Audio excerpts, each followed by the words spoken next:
જય શ્રી કૃષ્ણ મિત્રો, સ્વાગત છે તમારું આપણા સૌની યુટ્યુબ ચેનલમાં. તો મિત્રો, આ પારિવારિક કહાનીને અંત સુધી જરૂરથી સાંભળજો. તો શરૂ કરીએ આજની કહાની. ઉનાળાની કાળઝાળ ગરમીમાં રવજીભાઈ પથારીમાં પડખા કરી રહ્યા હતા, પરંતુ તેમની આંખોમાં ઊંઘ હતી નહીં. રાત્રે 1 વાગ્યા સુધી જાગતા રહ્યા. ત્યારબાદ ઊંઘ આવતા જ રવજીભાઈને એવી ઊંઘ આવી ગઈ કે સવારના 8 વાગી ગયા. સૂરજનો કૂણો કૂણો તડકો બારીમાંથી અંદર આવી રહ્યો હતો. તેમણે ઓશિકા પાસે રાખેલા સચમાં હાથ ફેરવીને શોધ્યા, પહેર્યા અને ઘડિયાળ તરફ જોયું. 8 વાગ્યા હતા. અરે, મોડું થઈ ગયું, એ તો આવવાના જ હશે. રવજીભાઈ મનમાં બબડ્યા.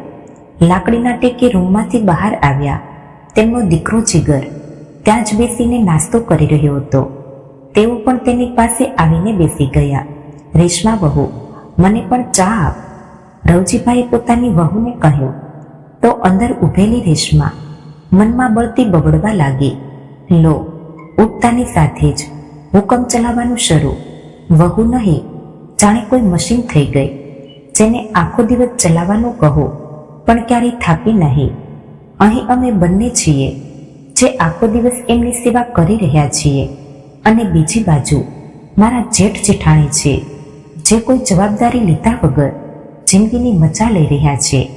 મને તો લાગે છે મારી આખી જિંદગી એમની સેવામાં જ જતી રહેશે. ત્યારે જ દરવાજાની ઘંટડી વાગી. અરે, આ સમયે કોણ હશે? નાસ્તો પૂરો કરીને ઊભા થતા જીગર બોલ્યો. સામે વકીલ સાહેબ ઊભા હતા. તેમના હાથમાં કાળા રંગની એક ફાઇલ હતી. રવજીભાઈએ ઠંડા અવાજે કહ્યું, બેટા, મેં એમને બોલાવ્યા હતા, વસિયતનામું બનાવવાનું છે. અચાનક ઘરમાં એક અજીબ શાંતિ છવાઈ ગઈ. રેશમા, જે રસોડામાં ચા બનાવી રહી હતી, તે થંભી ગઈ. તેના કાન સરવા થઈ ગયા અને આંખો પહોળી થઈ ગઈ. વસિયતનામું? અચાનક તેણે હાથસાડીના ચેડે લૂછ્યા, ચા ગાળી અને ચૂપચાપ ચાની ટ્રે ઉપાડીને બહાર આવીને ઊભી રહી ગઈ. વકીલે ચશ્મા સરખા કર્યા, ખુરશી ખેંચી અને કાગળ કાઢ્યા અને બોલ્યા, રવજીભાઈ, તમે જેવું કહ્યું હતું મેં એવા જ કાગળો તૈયાર કરાવી દીધા છે. એમ કહેતા વકીલ સાહેબે ઔપચારિક અવાજમાં વાંચવાનું શરૂ કર્યું. હું રવજી, પિતા મગનભાઈ, મારી પૂરી મિલકત, બંને પ્લોટ, વારસાગત મકાન, ખેતર અને બેંકમાં જમા રકમ મારા બંને દીકરાઓ કિશોર અને જીગરમાં સરખે ભાગે વહેંચું છું. આટલું સાંભળતા જ રેશમાનો સ્વાદ જાણે અટકી ગયો. તેણે ચાની ટ્રે જોરથી ટેબલ પર પછાડી. અવાજ થયો, પણ ફક્ત ચા નહોતી ચલકાઈ, ચલકાયો હતો તેનો ગુસ્સો. સરખે ભાગે? રેશમાનો અવાજ ધીમો હતો પણ અંદરથી ઉકળતો હતો. બાપુજી, આટલા વર્ષોથી અમે તમારી સેવા કરી રહ્યા છીએ. તમારી દરેક જરૂરિયાતનું ધ્યાન હું રાખું છું. જીગર દિવસ રાત પરસેવો પાડે છે, અને કિશોરભાઈ, એમણે તો તમારા હાલચાલ પણ પૂછ્યા નથી. તો પછી બરાબરી કઈ વાતની? રવજીભાઈની થાકેલી આંખોમાં એક સંકોચ અને લાચારી હતી. દીકરી, કિશોર પણ મારો દીકરો છે. હું બંનેમાં ફરક કેવી રીતે કરું? તે 2 ડગલા આગળ આવી. તેના ચહેરા પર એક કટાક્ષભર્યું હાસ્ય હતું. તમે ફરક નથી કરી શકતા, પણ જોઈ તો શકો છો.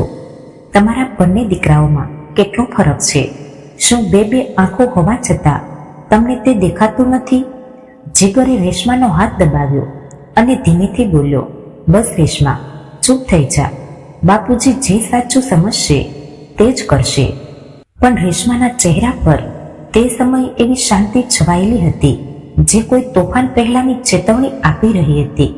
તે કંઈ પણ કહ્યા વગર રસોડામાં ચાલી ગઈ. હવે ત્યાં ફક્ત વસિયતનામાના કાગળોનો ખડખડાટ સંભળાતો હતો. સાંજના સમયે જ્યારે રવજીભાઈ આરામ કરીને રૂમમાંથી બહાર આવ્યા, ત્યારે ઘરમાં શાંતિ હતી. બસ વારે વારે તેમની ખાંસીનો અવાજ ગૂંજતો હતો. તેમણે દરવાજા તરફ જોયું અને બૂમ પાડી, રેશમા વહુ. કોઈ જવાબ ન આવ્યો. કદાચ તે રસોડામાં કામમાં હશે. તેમણે થોડો ઊંચો અવાજ કરીને દીકરાને બોલાવ્યો, જીગર. જીગર રૂમમાંથી બહાર આવ્યો. શું થયું બાપુજી? રવજીભાઈએ ગળા પર હાથ ફેરવતા કહ્યું, બેટા, ખાંસી વધી ગઈ છે. થોડી છા મળી જાય તો ખાંસીમાં આરામ મળે. હમણાં લઈને આવું છું બાપુજી. એમ કહીને જીગર રસોડામાં ગયો. રેશમાને પોતાના કામમાં વ્યસ્ત જોઈ જીગર કંઈ પણ કહ્યા વગર જાતે જ ચા બનાવવા લાગ્યો. ચા બનાવતા બનાવતા જીગરને પોતાના બાળપણના દિવસો યાદ આવી ગયા. બાળપણમાં જ્યારે બાપુજી માટીના ચૂલા પર ચા બનાવતા અને રોટલીઓ શેકતા ત્યારે જીગર અને મોટો ભાઈ કિશોર ત્યાં જ બેસીને તેમની રાહ જોતા. કિશોર તો જલ્દી ખાઈ પીને રમવા નીકળી જતો, પણ જીગર હંમેશા બાપુજીના હાથે જમવાની અને ચા પીવાની જીદ કરતો. જ્યાં સુધી તેઓ પોતાનું કામ પતાવીને તેને પોતાના હાથથી ખવડાવી ન દે ત્યાં સુધી તે તેમની પાસે જ બેસી રહેતો. જીગરને પોતાના પિતામાં જ માં દેખાતી હતી. જ્યારે તે નાનો હતો ત્યારે જ તેની માનું મૃત્યુ થયું હતું. ત્યારથી લઈને આજ સુધી તે પોતાના પિતા સાથે જ રહ્યો. હવે સમય બદલાઈ ગયો હતો. હવે મોટો દીકરો કિશોર પોતાની પત્ની જાહ્નવી સાથે બેંગલુરુમાં રહેતો હતો. ત્યાં તેની સારી નોકરી હતી. એક મોટી કંપનીમાં કામ કરતો હતો. પરંતુ જીગર જયપુરમાં જ હતો બાપુજી સાથે. જીગરે પોતાના પિતાની દેખભાળની જવાબદારી કોઈ પણ સવાલ વગર ઉપાડી લીધી હતી. પણ રેશમાએ જવાબદારી નિભાવતી તો હતી, પણ એક બોજ સમજીને સવારથી રાત સુધી બાપુજીનું ખાવાનું, દવા અને જરૂરિયાતો પૂરી કરતા કરતા તેમના મનમાં એક અજાણો થાક ભરાઈ ગયો હતો. ચહેરા પર હંમેશા હળવી નારાજગી અને હોઠો પર ફરિયાદ રહેતી. પણ તેમ છતાં જીગરના કહેવા પર મન વગર બધું નિભાવી રહી હતી. તેની સેવામાં પ્રેમ નહોતો, પણ એક મૌન સમજૂતી હતી. જ્યારે મોટા દીકરા કિશોર અને તેની પત્ની જાહ્નવીએ રવજીભાઈને પોતાની સાથે રાખવાની સાફ ના પાડી દીધી હતી. સારી સોસાયટીમાં તેમના ફ્લેટમાં બાપુજીના રહેવા માટે જગ્યા નહોતી. કિશોરે સ્પષ્ટ કહી દીધું હતું, બાપુજી જયપુરમાં જ બરાબર છે.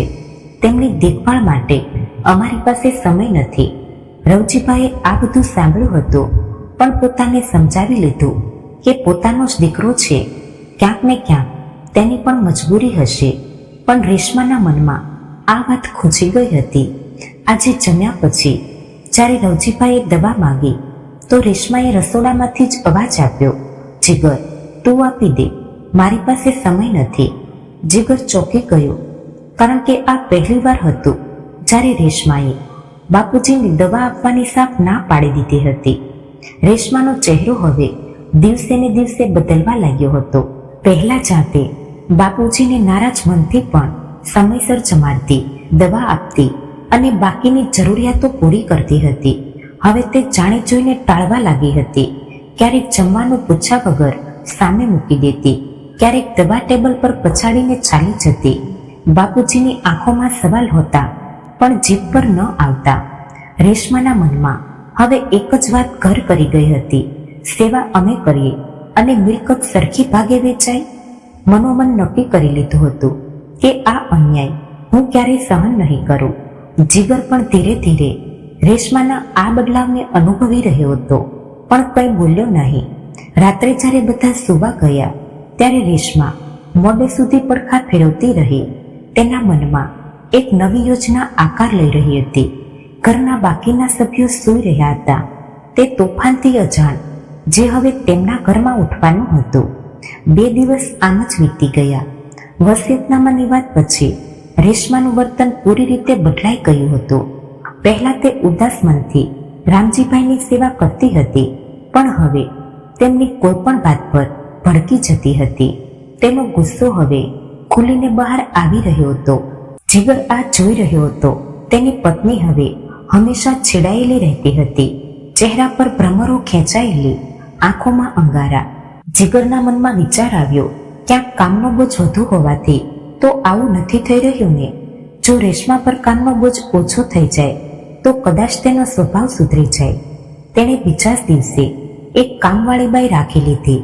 તે સવારે આવતી, ઘરની સફાઈ કરતી, કપડાં અને વાસણ ધોતી. જીગરે રેશમાને કહ્યું, હવે તારે આટલું કામ નહીં કરવું પડે. બાપુજીની દવાઓ અને જમવાનું જ જોવાનું છે, બાકી બધું કામવાળી જોઈ લેશે. રેશમાએ માથું હલાવ્યું, પણ તેની આંખોમાં કોઈ રાહત દેખાઈ નહીં. જીગરને લાગ્યું કે થોડા દિવસોમાં બધું ઠીક થઈ જશે, પરંતુ દિવસો વીતતા ગયા અને રેશમાનું વર્તન સુધરવાને બદલે પહેલા કરતા પણ વધુ બગડી ગયું. હવે તે નાની નાની વાતો પર બૂમો પાડવા લાગી. એક દિવસ ચાની ચૂસકી લેતા રવજીભાઈએ કહ્યું, રેશમા વહુ, ચામાં ખાંડ નથી, કદાચ તું નાખવાનું ભૂલી ગઈ. રેશમાએ જવાબ આપ્યો, ખાંડ નથી નાખી તો જાતે ઉઠીને નાખી લો. મને દર વખતે મારી ભૂલ બતાવવાની શી જરૂર છે?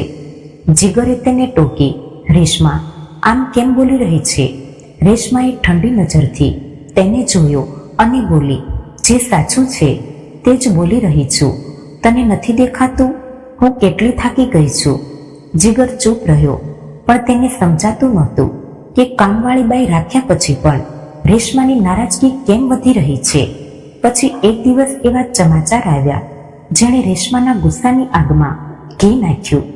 એક દિવસ રવજીભાઈ સાથે ફોન પર વાત કરતા તેમના મોટા દીકરા કિશોરે જણાવ્યું કે તેઓ તો પોતાના બાળકોને લઈને વિદેશ પ્રવાસે નીકળ્યા છે પૂરા 1 મહિના માટે.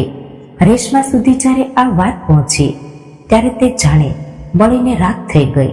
તેણે ઉતાવળમાં પોતાનો મોબાઈલ ઉઠાવ્યો અને પોતાની સોશિયલ મીડિયા પ્રોફાઇલ ખોલી. ત્યાં કિશોર અને જાનવીની તસવીરો હતી, ક્યારેક દરિયા કિનારે, ક્યારેક આકાશને અંબાતી ઇમારતો સામે, તો ક્યારેક મોટા મોટા મોલમાં. એક તસવીર નીચે કેપ્શનમાં લખ્યું હતું, લાઈફ ઇઝ બ્યુટીફુલ. તો રેશમાનો ચહેરો ગુસ્સાથી લાલ થઈ ગયો. તેણે ફોન ટેબલ પર પછાડ્યો અને બોલી, જુઓ, આ લોકો વિદેશમાં મજા કરી રહ્યા છે અને અહીં હું બાપુજીની નોકરાણી બનીને ફરી રહી છું. જીગરે તેને સમજાવવાની કોશિશ કરી, રેશમા, તને નોકરાણી કોણે કહ્યું? અને મને નથી લાગતું કે તે લોકોના ક્યાંય જવા કે ન જવાથી આપણને કોઈ ફરક પડવો જોઈએ. તે કંઈ પણ કરે, આપણને શું? પણ રેશમા હવે સાંભળવાના મૂડમાં નહોતી. શું મતલબ આપણને શું? આટલા વર્ષોથી હું બાપુજીનો બોજ ઉપાડી રહી છું. તેમની દરેક જીદ, દરેક ફરિયાદો સહન કરું છું. જીગર, તું ઓફિસમાં થાકે છે તો હું અહીં થાકું છું, અને તે લોકો વિદેશ ફરી રહ્યા છે અને વસિયતમાં બરાબરનો હિસ્સો લેશે. આ ક્યાંયનો ન્યાય છે? તેના અવાજમાં ગુસ્સો અને આંખોમાં આંસુ હતા. તે રાત્રે રેશમા રસોડામાં ઊભી રહી. તેણે જમવાનું ન બનાવ્યું. ઓફિસથી પાછા ફરેલા જીગરે પૂછ્યું, રેશમા, બાપુજીને જમવાનું આપી દીધું? નથી આપ્યું તો લાવ, હું આપી દઉં. રેશમાએ જવાબ આપ્યો, મેં નથી બનાવ્યું. શું, જમવાનું નથી બનાવ્યું? પણ કેમ? આજે મને મન નથી, તું બહારથી મંગાવી લે. હદ કરે છે રેશમા, બાપુજી બહારનું જમવાનું કેવી રીતે જમશે? મને નથી ખબર. ખબર છે તો ફક્ત એટલું કે મારાથી તો હમણાં કંઈ નહીં બની શકે. જીગર હેરાન હતો. પહેલા રેશમા થાકેલી હોવા છતાં કામ કરતી હતી, પણ હવે તો જાણે તેને કામ ન કરવાનું બહાનું જોઈતું હતું. જીગરે જાતે જ જેમ તેમ 2 રોટલી બનાવી અને દૂધ સાથે પોતાના પિતાને આપીને બાકીનું જમવાનું બહારથી ઓર્ડર કરી દીધું. રવજીભાઈ પોતાના રૂમમાં સૂતા હતા. કદાચ તેમને હજુ સુધી ખબર નહોતી કે તેમના વસિયતનામાએ રેશમાના મનમાં કેવી આગ લગાવી દીધી હતી.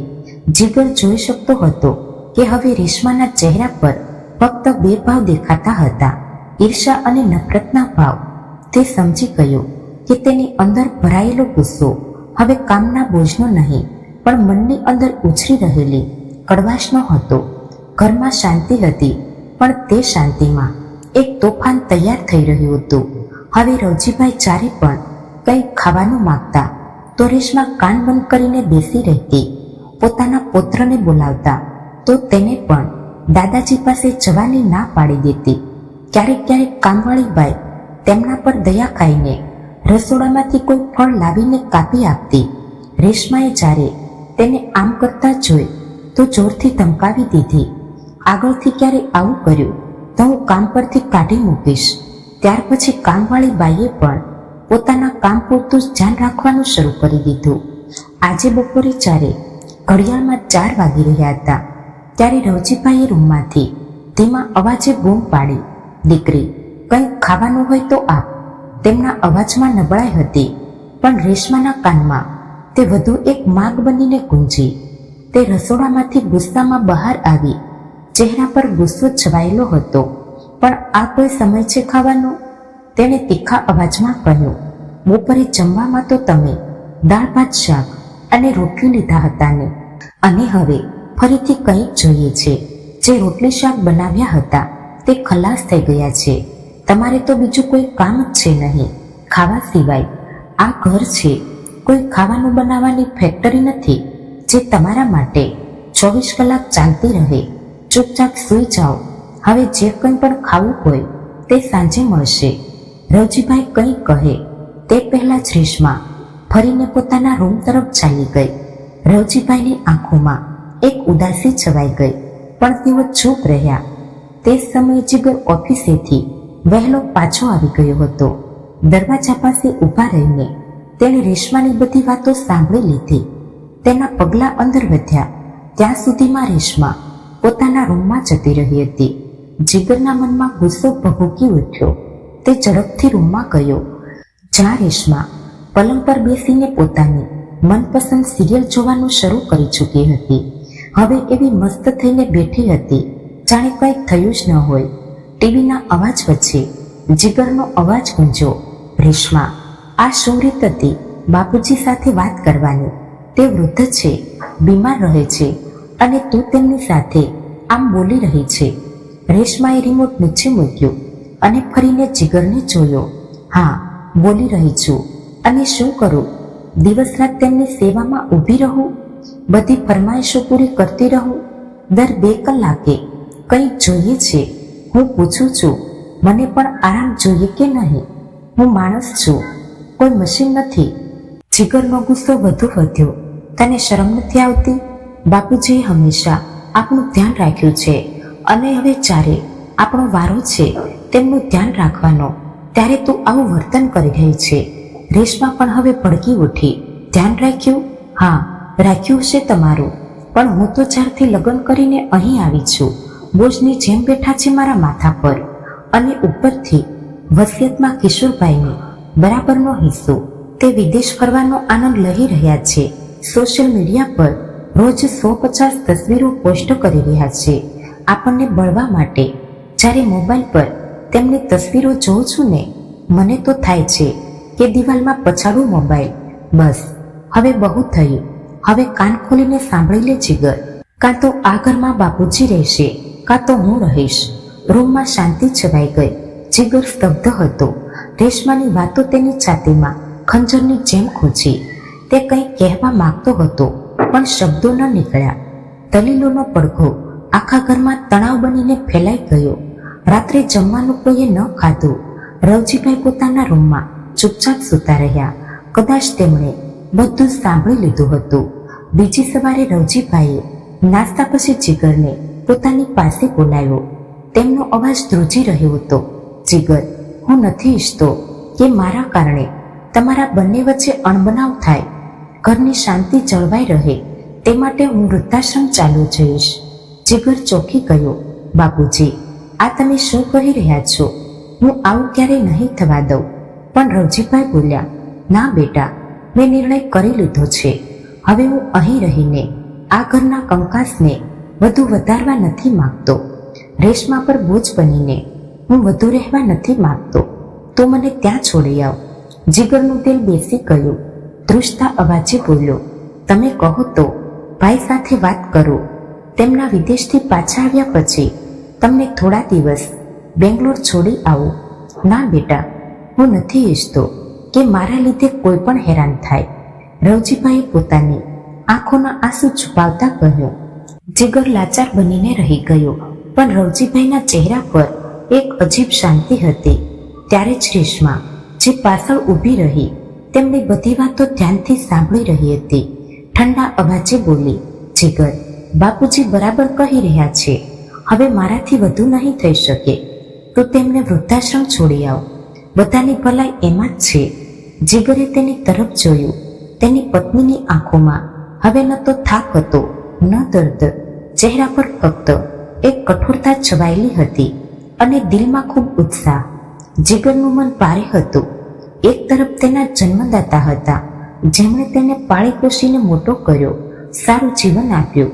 બીજી તરફ તેની પત્ની, જેની સાથે તેણે જીવન વહેંચ્યું હતું, તે સમજી શકતો ન હતો કે સાચું શું છે.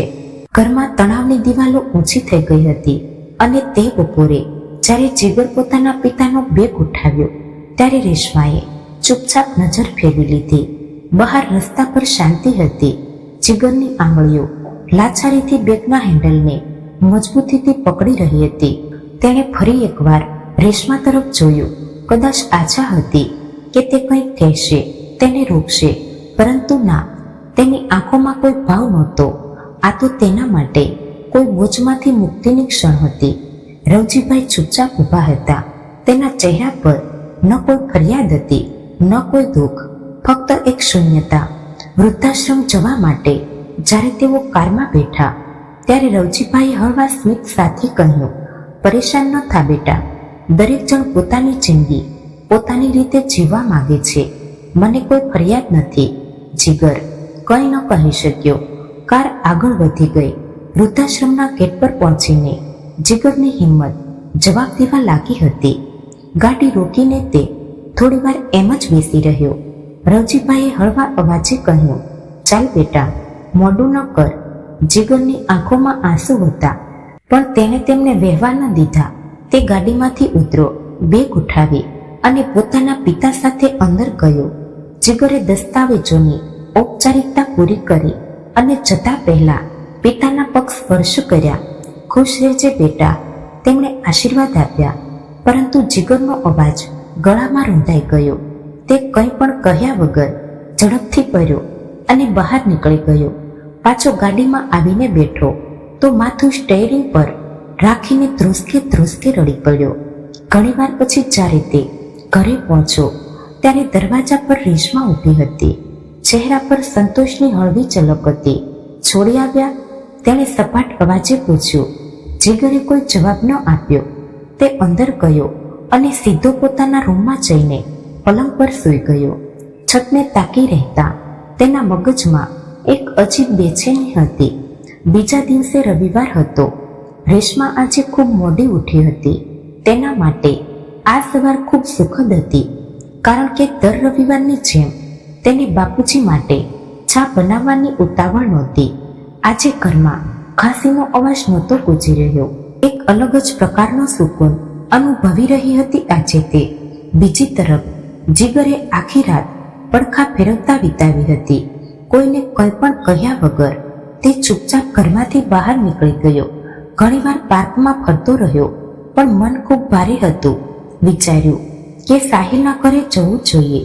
સાહિલ તેના બાળપણનો મિત્ર, જેની સાથે તે પોતાના બધા સુખ દુઃખ વહેંચીને પોતાનું મન હળવું કરી લેતો હતો. પણ જેવો જીગર સાહિલના ઘરના દરવાજા સુધી પહોંચ્યો, અંદરથી ઊંચા અવાજો સંભળાયા. તેના પગલાં થંભી ગયા. હા બસ, ત્યારે સાહિલનો અવાજ આવ્યો. આ તું કેવી વાતો કરી રહી છે હિના? મેં આવું ક્યારે કહ્યું? હિનાએ તરત જ વળતો જવાબ આપ્યો, રહેવા દો, હું બધું સમજું છું. હવે કાં તો તમારી માને ગામ પાછા છોડી આવો, કાં તો હું મારા બાળકોને લઈને મારા પિયર ચાલી જઈશ. પણ જો એકવાર ગઈ તો પછી ક્યારેય પાછી નહીં આવું. રહેજો પછી આખી જિંદગી તમારી મા સાથે. સાહિલનો અવાજ ઊંચો થઈ ગયો. તું ભાનમાં તો છે? લાગે છે તારું મગજ ઠેકાણે નથી. હિનાએ કટાક્ષ કર્યો. હા, મારું મગજ બિલકુલ ઠેકાણે છે, પણ કદાચ તમારી માનું નથી. જીગરના કાન સરવા થઈ ગયા. સાહિલ ચિલ્લાયો, થોડી શાંતિથી વાત કર. હું માનું છું કે તેમના કારણે તને થોડી તકલીફ થાય છે, પણ એનો મતલબ એ નથી કે હું મારી માને આ ઉંમરે એકલી છોડી દઉં. માને ગામ મોકલી દેવી એ કોઈ ઉકેલ નથી. તેમણે પોતાની આખી જિંદગી આપણને સારું જીવન આપવામાં લગાવી દીધી, અને હવે જ્યારે તેમને આપણી જરૂર છે ત્યારે આપણે તેમને એકલા છોડી દઈએ? તારા દ્રષ્ટિકોણથી વિચાર હિના. માની જગ્યાએ પોતાની જાતને મૂકી જો. કાલે આપણા દીકરાના લગ્ન થશે, આપણે પણ વૃદ્ધ થઈશું. શું તો ઈચ્છીશ કે આપણો દીકરો અને વહુ આપણને આમ જ બહાર કાઢી મૂકે? હિનાનો અવાજ અચાનક બંધ થઈ ગયો. સાહિલે નરમ અવાજે આગળ કહ્યું, આજે આપણે જેવું કરીશું કાલે આપણી સાથે પણ તેવું જ થશે, એ ભૂલીશ નહીં. માં આપણી જવાબદારી છે અને આ જવાબદારીથી આપણે મોં ફેરવી શકીએ નહીં. તેની વાતો પછી ઘરમાં શાંતિ છવાઈ ગઈ. જીગર બહાર ઊભો રહીને આ બધું સાંભળી રહ્યો હતો. તેનું દિલ ઝડપથી ધડકવા લાગ્યું. સાહિલની સમજદારી, તેની ધીરજ અને તેની મા પ્રત્યેની વફાદારીએ જીગરને હચમચાવી નાખ્યો. તે કંઈ પણ વાત કર્યા વગર જ ત્યાંથી પોતાના ઘર તરફ ચાલી પડ્યો. રસ્તામાં તેના મનમાં વિચારોનું તોફાન ચાલતું રહ્યું. સાહિલે કેટલી સારી રીતે વાત સંભાળી લીધી. શું હું મારા ઘરને આમ ન સંભાળી શક્યો હોત? શું હું રેશમાને શાંતિથી ન સમજાવી શક્યો હોત? બની શકે કે તે ન માને, પણ હું મારા પિતાને આટલી સહેલાથી છોડવા માટે કેવી રીતે તૈયાર થઈ ગયો? દરેક પગલા સાથે તેનો અપરાધ ભાવ વધુ ઘેરો થતો જતો હતો. સાંજે જીગર ઘરે પાછો ફર્યો. તે સોફા પર બેસીને વિચારમાં ડૂબેલો હતો. રેશમા તેની પાસે આવી તેના ચહેરાની ઉદાસી પારખીને કહ્યું, શું થયું? આટલા પરેશાન કેમ છો? જીગર ચૂપ રહ્યો, પણ રેશમા સમજી ગઈ. તેણે કટાક્ષભર્યા અવાજે કહ્યું, હવે તમે ફરીથી તમારા બાપુજી વિશે વિચારી રહ્યા છો નહીં? બીજું કોઈ કામ નથી શું તમને? ક્યાંક તમે તેમને પાછા લાવવા વિશે તો નથી વિચારી રહ્યા ને? જીગરની ધીરજ ખૂટી ગઈ. તેણે રેશમા તરફ જોયું અને કહ્યું, રેશમા, પિતા છે તે મારા, કેવી રીતે ભૂલી શકું હું તેમને? આ સાંભળીને રેશમા થોડી વાર માટે ચૂપ થઈ ગઈ. પછી ખૂબ ઉત્સાહથી અવાજે બોલી, સાંભળો ને, કેમ ન આપણે થોડા દિવસો માટે આપણે લોકો પણ ક્યાંક બહાર ફરી આવીએ? તમારું મન પણ હળવું થઈ જશે અને વિહાન પણ ખુશ થઈ જશે. એમ પણ કેટલા વર્ષ થઈ ગયા આપણે ત્રણેય સાથે ક્યાંય બહાર નથી ગયા. તમારા બાપુજીના કારણે તો આપણે ક્યાંય જઈ જ નહોતા શકતા. હંમેશા તેમની દવાઓ, તેમની જરૂરિયાતો, તેમની દેખભાળ, બસ આ બધું જ. હવે તો મોકો મળ્યો છે આઝાદ જીવન જીવવાનો. જીગર રેશમાને ગુસ્સાથી તાકી રહ્યો. પછી એક ઊંડો શ્વાસ લઈને ઊભો થયો. કંઈ પણ બોલ્યા વગર ડ્રોઈંગ રૂમ તરફ ચાલી ગયો. જીગર, તમે ક્યાં જઈ રહ્યા છો? રેશમાએ પાછળથી બૂમ પાડી. સુવા. જીગરે ટૂંકો જવાબ આપ્યો. અરે જમી તો લો, સવારથી કંઈ નથી ખાધું, ભૂખ નથી મને. એમ કહીને જીગર બીજી કોઈ વાત સાંભળ્યા વગર અંદર ચાલ્યો ગયો. બીજે દિવસે જ્યારે સાંજે જીગર ઓફિસેથી ઘરે આવ્યો, તેની સાથે જ ઘરમાં જાણે તોફાન આવી ગયું. રેશમાએ રડતા રડતા પોતાના પિયરમાં ફોન કર્યો. ભાઈ તો ક્યાં છે? કેટલી વારમાં આવી શકે છે? તેના પર તેના ભાઈ દીપેશે હેરાની ભર્યા અવાજે પૂછ્યું, શું થયું રેશમા? બધું બરાબર તો છે? ભાઈ જલ્દી અહીં આવી જા, કોઈ સવાલ ન પૂછીશ. રેશમાના આટલું કહેવા પર તેનો ભાઈ દીપેશ બેચેન થઈ ગયો. પણ તારી તકલીફ તો કહે, જીજાજી ઘરે નથી શું? છેવટે શું થયું છે? બસ તમે તરત આવી જાઓ ભાઈ. ઠીક છે, હું આવું છું.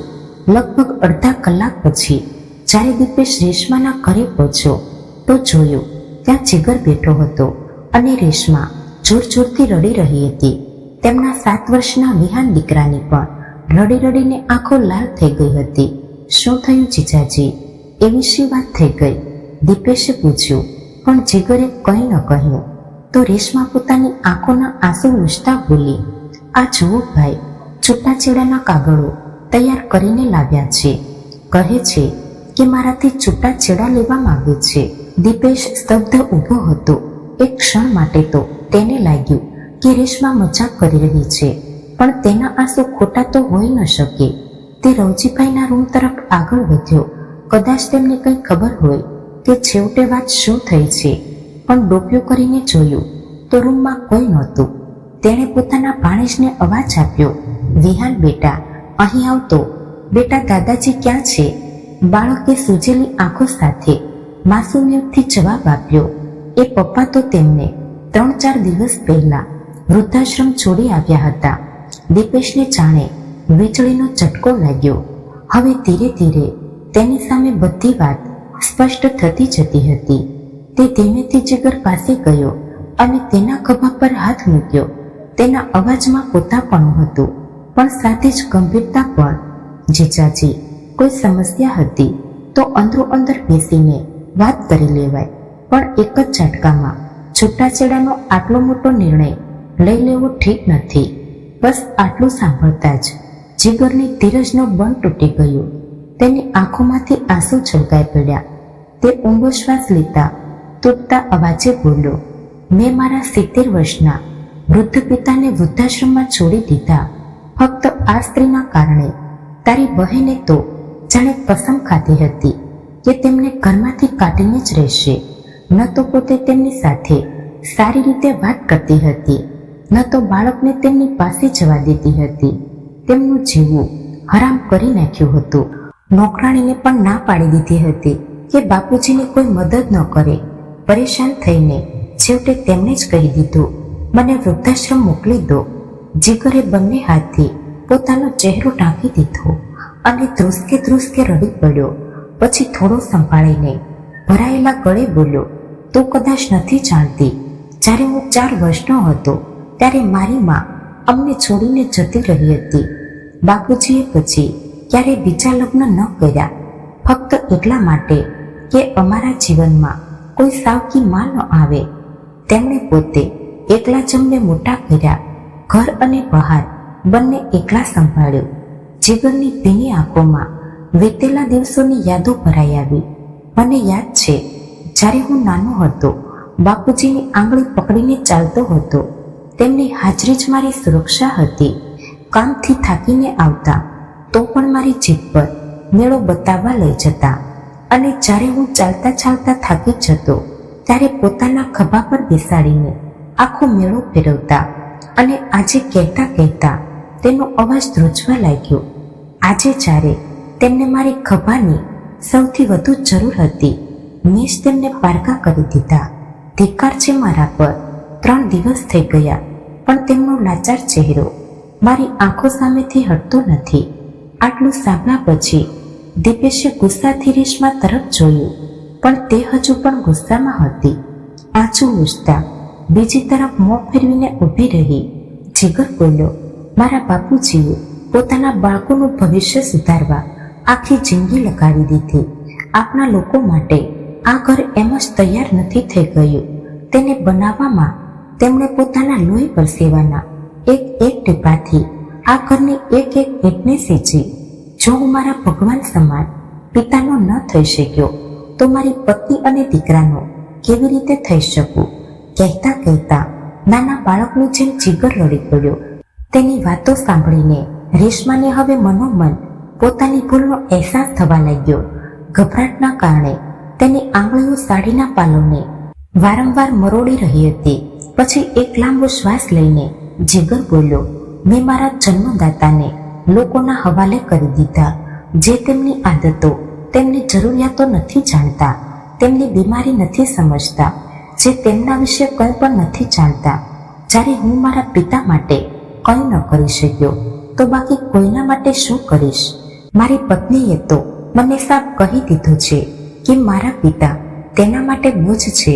જ્યારે તેને પોતાની આઝાદી આટલી વહાલી છે તો હું શા માટે તેને અધૂરી આઝાદી આપું? કેમ ન તેને પૂરી રીતે આઝાદ કરી દઉં? જીગરના આ શબ્દો સાંભળતા જ રેશમાનું દિલ કંપી ઉઠ્યો. તેણે ભીની આંખોથી તેની તરફ જોયું, પણ જીગરની વાત હજુ પૂરી નહોતી થઈ. જ્યારે હું મા વગર ઉછરી શકું છું તો મારો દીકરો પણ બાપ વગર ઉછરી જશે. મા તો છે ને તેની પાસે, તેને શી ખોટ પડશે? એમ કહેતા તેની નજર પોતાના દીકરા પર પડી. તે ગભરાયેલો ખૂણામાં ઊભો હતો. જીગરની આંખોમાં એક અજીબ દ્રઢતા આવી ગઈ. એટલા માટે હું છૂટાછેડા આપવા માંગુ છું. હવે તું મચાથી પડજે. બાપુજીની જવાબદારીનો બોજ તો હું પહેલા જ તારા માથા પરથી ઉતારી ચૂક્યો છું. હવે તો હું તને મારી પોતાની જવાબદારીથી પણ આઝાદ કરી રહ્યો છું. પણ ચિંતા ન કરીશ, મારી બધી મિલકત તારી પાસે રહેશે. બધું છોડીને હું મારા બાપુજી પાસે વૃદ્ધાશ્રમમાં જ રહીશ. ઓછામાં ઓછો એક સંતોષ તો રહેશે મનમાં કે બાપુજીના જીવનના અંતિમ તબક્કામાં હું તેમની સાથે તેમની પાસે રહી શકીશ. રેશમાને જાણે કરંટ લાગ્યો. તેણે ફાટી આંખોથી જીગર તરફ જોયું. જીગરે માથું ઝુકાવી લીધું. તેનો અવાજ હવે ઠંડો પડી ચૂક્યો. આજે મારા પિતા 2 દીકરા હોવા છતાં વૃદ્ધાશ્રમમાં રહી રહ્યા છે. આ હિસાબે તો છેવટે મારે પણ ત્યાં જ જવાનું થશે. તો શા માટે હમણાં જ ન ચાલ્યો જાઓ? ત્યાં રહેવાની આદત પણ પડી જશે અને વૃદ્ધાવસ્થામાં ઘરના લોકોને મારાથી કોઈ તકલીફ નહીં પડે. રૂમમાં શાંતિ છવાઈ ગઈ. ફક્ત જીગરના ડૂસકા સંભળાતા હતા. દીપેશે પોતાની બહેન રેશમા તરફ ઊંડી નજરે જોયું અને તેના ચહેરા પર એક હળવું સ્મિત આવી ગયું. રેશમા આ સ્મિત પાછળનું રહસ્ય સમજી શકતી ન હતી. પછી તે બોલ્યો, રેશમા, તારા આઈડિયાથી તો મને પણ પ્રેરણા મળી ગઈ. હવે હું પણ મારી માને વૃદ્ધાશ્રમમાં છોડી આવીશ. રેશમાને લાગ્યું જાણે કોઈ હાથ ઉઠાવ્યા વગર તેના મોં પર જોરદાર તમાચો માર્યો હોય. તેના પગ નીચેથી જમીન જાણે સરકવા લાગી હતી. તે સ્તબ્ધ રહીને તેને હેરાનીથી જોવા લાગી. આ શું કહી રહ્યા છો ભાઈ? તેનો અવાજ ધ્રુજી રહ્યો હતો. હા રેશમા, બિલકુલ સાચું કહી રહ્યો છું હું. આપણી માં પણ તો વૃદ્ધ થઈ ગઈ છે. રોજ રોજ ક્યારેક ખાંસી તો ક્યારેક તાવ, ક્યારેક અહીં દુખાવો તો ક્યારેક ત્યાં દુખાવો. મારાથી નથી સંભળાતું આ બધું. તેમને ડોક્ટર પાસે લઈ જવા, કારણ વગર તેમની દવાઓ પર આટલો ખર્ચ કરવો, તેમની દેખભાળ, આ બધાથી તો હું પણ પરેશાન થઈ ગયો છું. કેમ ન હું પણ મારી જિંદગીને સરળ બનાવી લઉં જેમ તે બનાવી. રેશમા ચૂપ રહીને તેને જોઈ રહી હતી. તું જ કહે, હું સાચું કરી રહ્યો છું ને? દીપેશનો અવાજ અચાનક તીખો થઈ ગયો. ના ભાઈ, આવું ન કરશો. મને વધુ શરમાવશો નહીં, કહેતા રેશમા ધ્રુસકે રડી પડી. કેમ? જ્યારે તે તારા સસરા માટે આ જ કર્યું ત્યારે તને કંઈ ખોટું ન લાગ્યું? તેમને તેમના પોતાના ઘરમાંથી કાઢતી વખતે તારા અંતર આત્માને અવાજ ન આપ્યો? તેમની આંખોમાં આંસુ જોઈને તારું દિલ ન પીગળ્યું? રેશમા જમીન પર બેસી ગઈ. મને માફ કરી દો. હું બહુ મોટી ભૂલ કરી ચૂકી છું. મેં ફક્ત પોતાના વિશે જ વિચાર્યું, પણ એ ન સમજી શકી કે હું કેટલું મોટું પાપ કરવા જઈ રહી છું. મને માફ કરી દો જીગર. રેશમા જેટલું બોલી રહી હતી તેનાથી વધુ રડી રહી હતી. જીગર તેની તરફ નજર ઉઠાવીને જોયો. રેશમાનો ચહેરો હવે પસ્તાવાથી ભરેલો હતો. તેની આંખોમાં પસ્તાવાનો સમંદર હતો. થોડી વાર પછી તેનો ભાઈ દીપેશ બોલ્યો, હવે જ્યારે તને તારી ભૂલનો અહેસાસ થઈ ગયો છે તો આપણે બધા જઈને અંકલને વૃદ્ધાશ્રમથી પાછા લઈ આવશું. દીપેશે ઘડિયાળ તરફ જોયું. સાંજના 6 વાગી રહ્યા હતા. ચાલો જીજાજી, હમણાં જ વૃદ્ધાશ્રમ જઈએ. હવે મોડું કરવાનો કોઈ ફાયદો નથી. દીપેશે જીગરના ખંભા પર હાથ રાખીને કહ્યું, રેશમા, તું એમને લઈ આવ. હું વિહાન સાથે કારમાં રાહ જોઉં છું. થોડી જ વારમાં પછી જીગર, દીપેશ અને રેશમા વૃદ્ધાશ્રમના ગેટ પર પહોંચ્યા. જીગરના દિલની ધડકન તેજ હતી. ત્યાં જવાની હિંમત તો કરી હતી, પણ પોતાના પિતાનો સામનો કરવાનું સાહસ નહોતું. વૃદ્ધાશ્રમનું વાતાવરણ ઉદાસીથી ભરેલું હતું. ચારે બાજુ શાંતિ છવાઈ હતી. બસ ક્યાંક ક્યાંકથી ખાંસી અને કણસવાનો અવાજ આવી રહ્યો હતો. એક ખૂણામાં કેટલાક વૃદ્ધો ચૂપચાપ બેઠા હતા. કોઈ બારીની બહાર નજર દૂર ક્યાંક સ્થિર કરીને વિચારમાં ડૂબેલું હતું, તો કોઈ પોતાની લાચારીના આંસુ લૂછી રહ્યું હતું. દીપેશ અને રેશમાના પગલાં થંભી ગયા. વાતાવરણમાં એટલી પીડા અને નિરાશ હતી કે દિલનો બોજ વધુ વધી ગયો. જી, હું જીગર, રવજીભાઈનો દીકરો. શું તમે જણાવી શકો છો કે બાપુજી ક્યાં છે? જીગરે ધીમા અવાજે વૃદ્ધાશ્રમના કર્મચારીને પૂછ્યું. હા સાહેબ, તે તો વરંડામાં બેઠા છે. જેવા તેઓ વરંડામાં પહોંચ્યા, તેમને એક વૃદ્ધને બોલતા સાંભળ્યા. તે બીજા કોઈ વૃદ્ધ સાથે નહીં, પણ જીગરના પિતા રવજીભાઈ સાથે વાતો કરી રહ્યા હતા. ભાઈ સાહેબ, મારે તો કોઈ દીકરો નહોતો. આ કારણે અહીં મજબૂરીમાં આવવું પડ્યું. પણ તમારી કહાની સાંભળીને તો કાળજું ફાટી ગયું. તમારી વહુએ તમને ઘરમાંથી કાઢી મૂક્યા.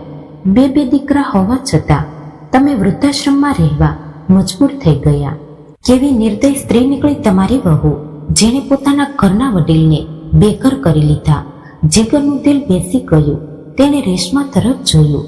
તેની આંખોમાં અપરાધ ભાવ અને ડર હતો, પણ તેનાથી પણ વધુ ચોંકાવનારી વાત તેના પિતાની પ્રતિક્રિયા હતી. તેમણે તે વૃદ્ધ તરફ જોયું અને ભીના અવાજે કહ્યું, ના ભાઈ સાહેબ, મારી વહુ એવી નથી કે બહુ સારી છે, બસ થોડી ના સમજ છે, પણ ખરાબ નથી. આ સાંભળીને ત્રણેય જણ સ્તબ્ધ ઊભા રહી ગયા. તમારા દીકરા વહુએ તમને અહીં છોડી દીધા, છતાં તમે તેને અને તેની પત્નીને ખોટા નથી કહી રહ્યા? વૃદ્ધે આશ્ચર્યથી પૂછ્યું. રવજીભાઈ હળવા હાસ્ય સાથે બોલ્યા, બાળકો ક્યારેક ખરાબ નથી હોતા, તેઓ ક્યારેક પોતાની ફરજોને સમજી શકતા નથી, પણ મને તેમના પર પૂરો ભરોસો છે કે એક દિવસ તેઓ સમજશે અને પાછા આવશે. એમ કહેતા તેમની આંખોમાં હળવો ભેજ આવી ગયો. પાછળ ઊભેલી રેશમાનું શરીર કંપી ઉઠ્યું. તેની આંખોમાંથી આંસુ વહેવા લાગ્યા. જે માણસને તેણે ઘરમાંથી કાઢી મૂક્યો હતો, તેણે એકવાર પણ તેના માટે ખરાબ ન કહ્યું. તેનું દિલ અંદર સુધી ધ્રુજી ગયું. તે ઝડપથી આગળ વધી અને પિતાજીના પગમાં પડી ગઈ. બાપુજી, મને માફ કરી દો, મેં બહુ મોટી ભૂલ કરી. રવજીભાઈ એકદમ ગભરાઈ ગયા. તેમણે જલ્દીથી રેશમાને ઉઠાડવાની કોશિશ કરી. અરે ના દીકરી, આમ ન કર, ઊભી થા. વહુ દીકરીઓ પગમાં ન પડે. પણ રેશમા ઉઠવા તૈયાર નહોતી. તે ધ્રુસકે ધ્રુસકે રડવા લાગી. હું કેટલી સ્વાર્થી હતી બાપુજી. મેં મારા સુખ આગળ તમારા દુઃખને ન જોયું. મને સમજાયું નહીં કે તમે અમારા પરિવારનો પાયો છો અને હું તમને જ ઘરમાંથી કાઢવાની જીદ કરી બેઠી. તેના આંસુ જમીન પર ટીપે ટીપે ટપકી રહ્યા હતા.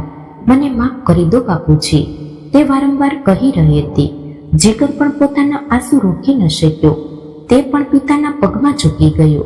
બાપુજી, હું પણ દોષી છું. મેં મારી પત્નીની જીદ આગળ ઝૂકીને તમારું અપમાન કર્યું. હું બહુ શરમ અનુભવું છું. રેશમાનો ભાઈ દીપેશ પણ રવજીભાઈ સામે હાથ જોડીને ઊભો થઈ ગયો અને બોલ્યો, આજ પછી રેશમા તમારી વહુ નહીં, પણ તમારી દીકરી બનીને રહેશે. તમારું પૂરું ધ્યાન રાખશે. હું તમને વસન આપું છું. ચાલો બાપુજી, હવે અમે તમને પાછા ઘરે લઈ જઈશું. અમારું ઘર તમારા વગર અધૂરું છે. રેશમાએ કહ્યું તો રવજીભાઈની પાપણો ભીની થઈ ગઈ. તેમણે જીગર અને રેશમાના માથા પર હાથ મૂક્યો અને તેમને ગળે લગાવી લીધા. ત્યાં ઊભેલા અન્ય વૃદ્ધોની આંખો પણ ભીની થઈ ગઈ. ત્યાર પછી જીગરે વૃદ્ધાશ્રમના મેનેજરને કહ્યું, સર, હું મારા બાપુજીને પાછા ઘરે લઈ જવા માંગુ છું. તેની આંખોમાં એક અજીબ બેચેની હતી. મેનેજરે તેની તરફ જોયું, પછી એક હળવા સ્મિત સાથે માથું હલાવીને તેના નિર્ણયને શાબાશી આપી. તેણે જીગર અને રવજીભાઈને કાગળની ઔપચારિકતાઓ માટે ઓફિસમાં બોલાવ્યા. રવજીભાઈ ચૂપચાપ ધીમા પગલે ચાલતા રહ્યા, પણ ચહેરા પર એક શાંતિ હતી. અહીં બહાર વરંડામાં દીપેશે રેશમા તરફ જોયું. હવે સમજી રેશમા અસલી ખુશી શું હોય છે. રેશમાની નજર જમીન પર ટકેલી હતી. તેના હોઠ ધ્રુજી રહ્યા હતા, પણ જવાબ આપવાની હિંમત નહોતી. દીપેશે એક શાંતિનો શ્વાસ લીધો અને બોલ્યો, રેશમા, મા બાપ તો મા બાપ જ હોય છે. ભલે આપણા હોય કે જીજાજીના, તેમને મરતા પહેલા તો ન મારો. તે જ આપણી તાકાત હોય છે. તેમનાથી અલગ થઈને તો આપણા પરિવારની કરોડરજ્જુ નબળી પડી જશે. તેમની આંખોમાંથી આંસુ વહેશે તો તે આંસુઓની કિંમત ઘણા જન્મો સુધી ચૂકવવી પડશે. જો આપણા મા બાપ દુઃખી છે તો આપણી પાસે બધું હોવા છતાં પણ શાંતિ નહીં હોય. શાંતિ તો ફક્ત મા બાપના છાંયડા નીચે જ હોય છે. રેશમાનું ગળું ઊંધાઈ ગયું. તેણે ધ્રુજતા હાથે દીપેશનો હાથ પકડ્યો અને રડી પડી. ભાઈ, આજે મારી આંખો ખુલી ગઈ છે. આજ પછી તમારે મારા કારણે શરમ અનુભવવી નહીં પડે. હવે હું મારી ફરજથી ક્યારેય પાછી નહીં હટું. તેના અવાજમાં એક સંકલ્પ હતો, પોતાના પરિવારને હંમેશા જોડી રાખવાનો સંકલ્પ. ત્યારે જીગર અને રવજીભાઈ ઓફિસમાંથી બહાર આવ્યા. રવજીભાઈના ચહેરા પર એક ચમક અને આંખોમાં ખુશીના આંસુ હતા. જેવા તેઓ બહાર નીકળ્યા, આશ્રમના બાકીના વૃદ્ધો પોતપોતાના રૂમમાંથી બહાર નીકળી આવ્યા. કોઈ લાકડી ટેકવતું, કોઈ દિવાલનો સહારો લેતું, પણ બધાની આંખોમાં એક આશા જાગી ઉઠી હતી. બાપુજી ચાલો, જીગરે કહ્યું અને રવજીભાઈનો હાથ પકડી લીધો. તેઓ બધા ધીરે ધીરે આશ્રમના ગેટ તરફ આગળ વધ્યા, પાછળ ઊભેલા વૃદ્ધો તેમને એકીટશે જોતા રહ્યા. એક વૃદ્ધમાની આંખોમાંથી આંસુ ટપકી પડ્યા. તેણે પોતાના ધ્રુજતા હાથે સાડીનો પાલો પકડ્યો અને આંસુ લૂછવા લાગી. મનોમન વિચારવા લાગી, કદાચ મારા જીવનમાં પણ આવો દિવસ આવે.